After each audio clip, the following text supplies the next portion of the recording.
kadako man ana nga budget 545 billion, pero nganong guni-gunira man ang mga trabaho, nganong palpak man ang trabaho mga par.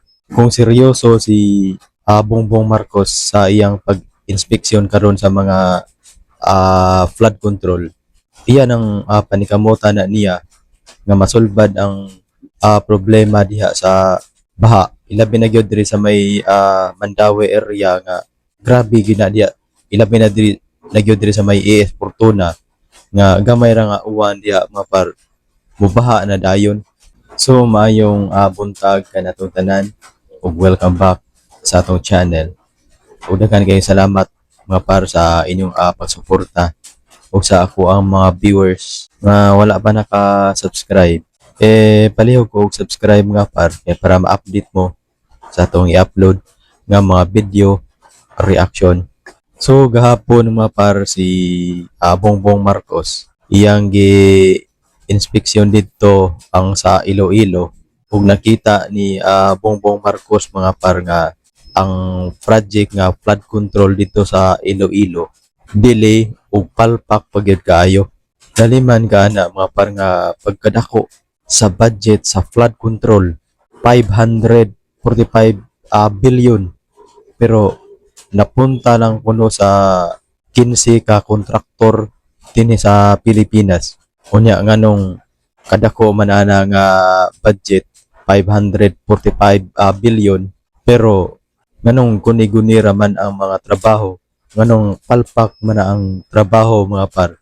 Kung seryoso si Bongbong Marcos sa iyang pag-inspeksyon karon sa mga flood control, iyan ang panikamutan na niya nga masulbad ang problema diha sa baha. Ilabi na gyud diri sa may Mandaue area nga grabe gina diha.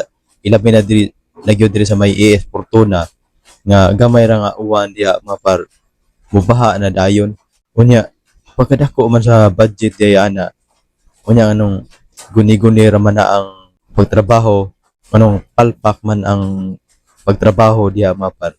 Unya mo ni seryosohon unta ni Bongbong Marcos nga pangitao na niya kung kinsa man ang mga nakadawat sa maong project nga guni-guni ra man na ang ilang mga trabaho ug palpak pa man na ang ilang pagtrabaho diha.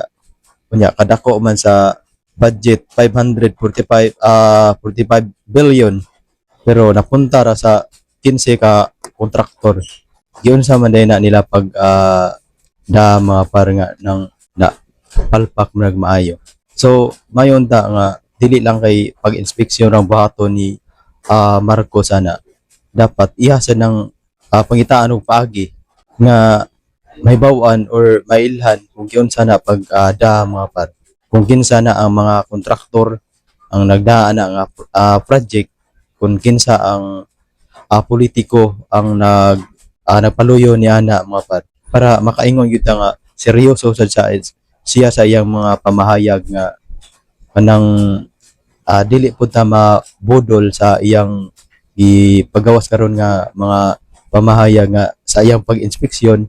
So may naot ang mga par nga dili lang kay pag-inspeksyon mga par, ug ilakip sa niya ang pag-imbestigar sa maong mga project nganong guni-guni, nganong palpak.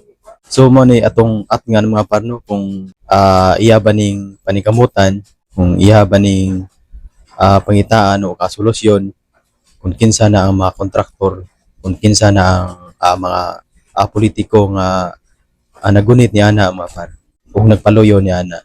So daghan kay salamat mga par sa inyong pagsuporta sa akong channel.